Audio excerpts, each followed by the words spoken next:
नमस्कार, मी प्रवीण सुधागडपाली. आज पावसाने खरंच आपली ताकद दाखवली आहे. आंबा नदी ओलांडून पाणी आता गावाच्या दारात येऊन उभा आहे.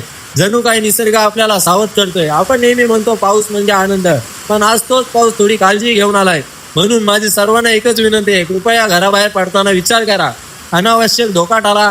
आपल्या कुटुंबाची आणि स्वतःची काळजी घ्या. आपण सगळे सुरक्षित राहणं हेच आज सर्वात महत्वाचं आहे, कारण आपण सुरक्षित तर सगळं ठीक आहे.